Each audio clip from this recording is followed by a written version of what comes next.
Bonjour, Bonjour. vous êtes l'un des dirigeants de la société Kandinsky, société active en France et en Allemagne sur la communication par l'objet, et vous êtes l'un des fournisseurs et des créateurs de ces cadeaux aux actionnaires qui sont des incontournables des assemblées générales.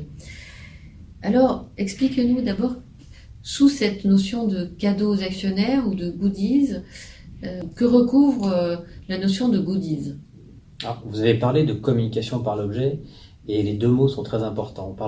On parle effectivement d'objet média, c'est-à-dire que c'est un support de communication en tant qu'objet, en tant que cadeau, qui a un capital sympathie très fort, que les gens vont garder. Et puis on parle de support média pour véhiculer des valeurs, pour reporter un message sur une occasion particulière.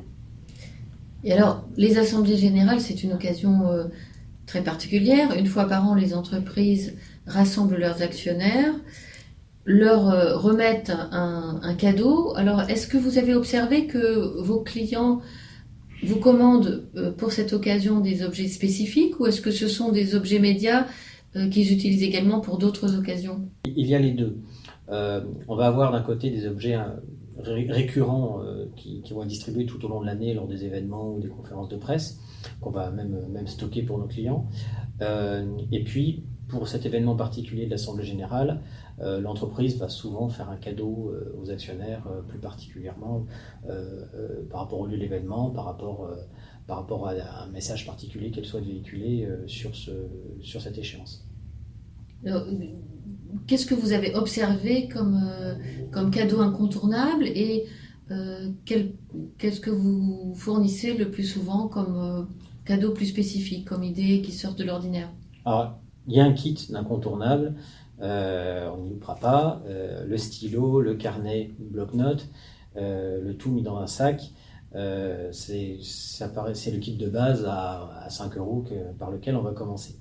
Après, par rapport aux tendances sur les cadeaux actuels, on observe en général un regain de la RSE, et ça se ressent évidemment sur les cadeaux qui vont être faits. Je prends l'exemple d'une bouteille à infusion, par exemple, pour communiquer sur le bien-être au travail. On va avoir également beaucoup, depuis ces dernières années, de cadeaux orientés sécurité.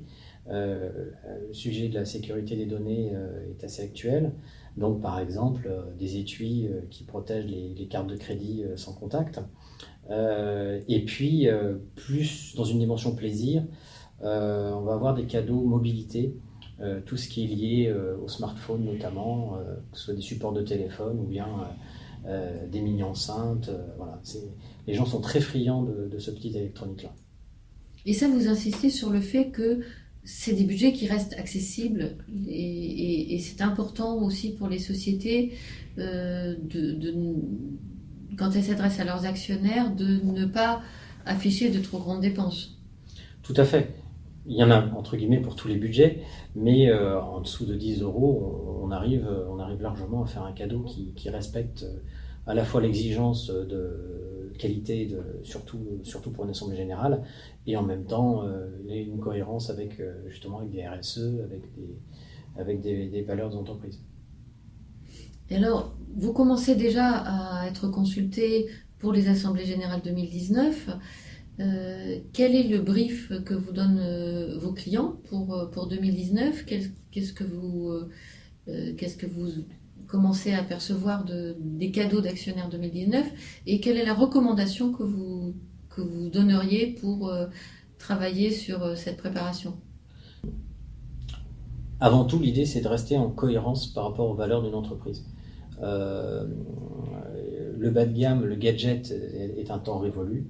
Et on va le ressentir également dans le kit de cadeaux de base pour une assemblée générale, même dans des budgets très raisonnables. Je prends un exemple, remplacer le sac papier par un sac en coton. Et un sac en coton, aujourd'hui, on en trouve à 1,50 €, des très bien, parfois même en coton organique. Après, par rapport à la dimension cadeau plaisir, là, on va s'appuyer, et c'est le travail qu'on fait avec nos clients à long terme, on va s'appuyer sur quel message veulent-ils véhiculer de façon générale. Ça peut être de la mobilité, ça peut être la sécurité ou la RSE, comme comme j'expliquais tout à l'heure, sur une bouteille infusion. Avec l'Assemblée Générale, on est sur un enjeu très particulier, parce qu'à la fois, on a la communication par l'objet habituelle, mais en même temps, on rassemble le top management et évidemment tous les actionnaires. Donc non seulement la personne qui travaille sur le projet n'a pas le droit à l'erreur, que ce soit en termes d'utilisation de la charte graphique et par rapport au choix de l'objet en lui-même, il faut garder à l'esprit que cet objet va être conservé, qu'il a un fort capital sympathie et que par conséquent, chaque actionnaire va l'utiliser souvent, va le garder chez lui et va se rappeler de ce moment-là. Philippe Melin, merci. Merci à vous.